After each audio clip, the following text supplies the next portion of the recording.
Pero ito mga ka-RSP, at dahil ngayong araw ay Wednesday Pets Day, kilalanin natin ang adorable and intelligent cat breed na bibida sa ating ngayong umaga. Panoorin po natin ito. Ang Maine Coon ay isang uri ng pusa na kilala sa kanilang malalaking sizes at makapal na balahibo.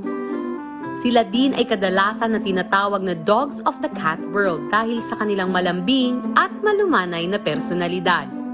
At hindi lamang sila simpleng mga pusa. Karamihan sa kanila ay may natatanging galing sa paglangoy dahil sa kanilang semi-water resistant fur.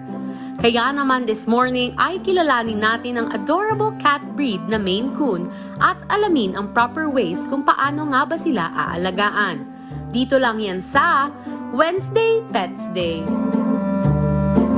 And now let's meet the fluffy fur baby na si Maine Coon Cat.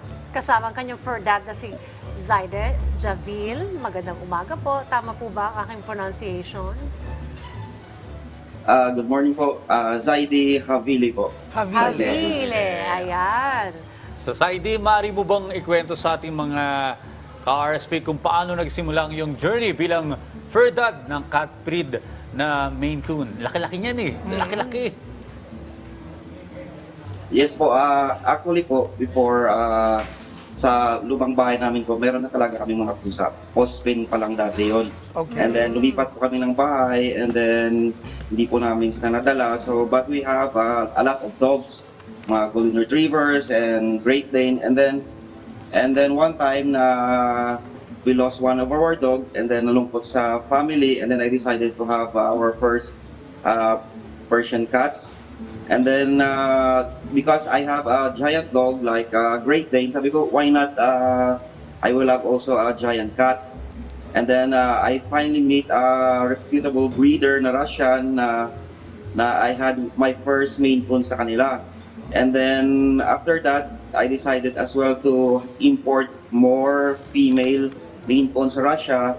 And then tuloy-tuloy na din yun ng pagkuha ko ng mga Maine Coon cat at saka ibang mga breed ng mga pusa.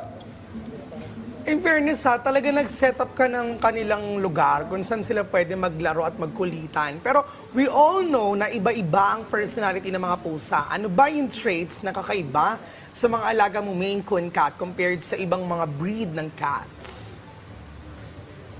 Actually po, Maine Coon sa yung prominent na makikita mo sa kanila is their size. Malaki talaga po yung Maine Coon. And then they have the ear tufts sa kanilang ears. Meron sa kanilang tips ng ears na parang hair na nakatayo.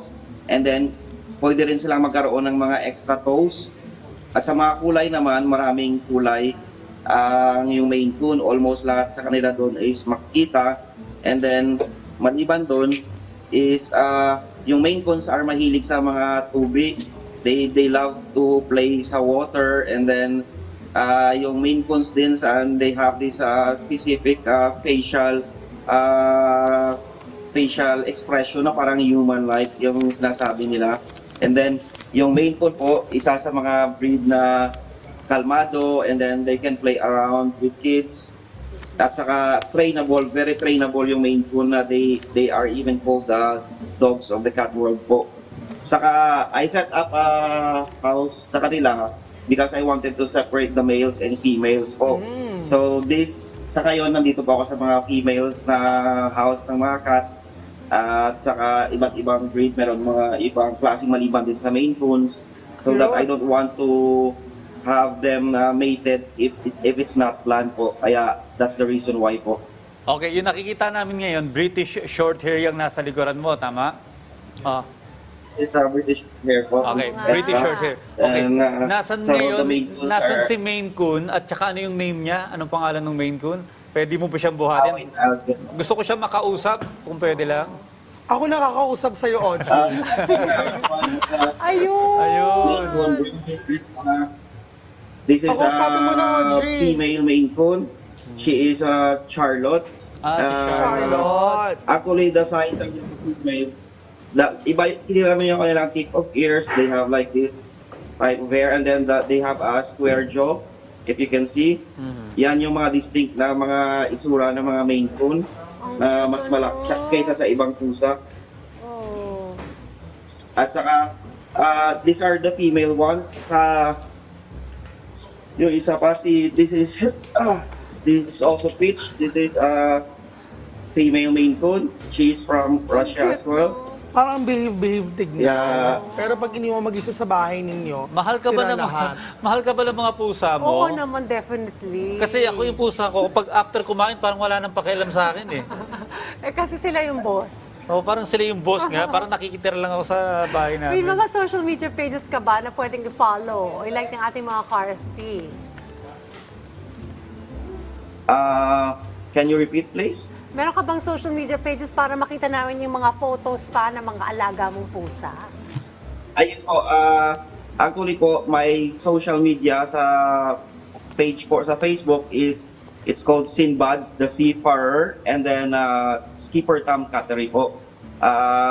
Yan yung dalawa ko na main page na you can see all my cats and all of my alagang pusa at saka iba pang mga alaga nandun sa page po. Pin-post parati. Ayan, maraming salamat sa pagbibigay ng oras sa amin this Wednesday morning. Zaide Zaide Havile. Havile. At saka kay Charlotte. Charlotte. Si Charlotte. And thank you so Thank And this is much. all.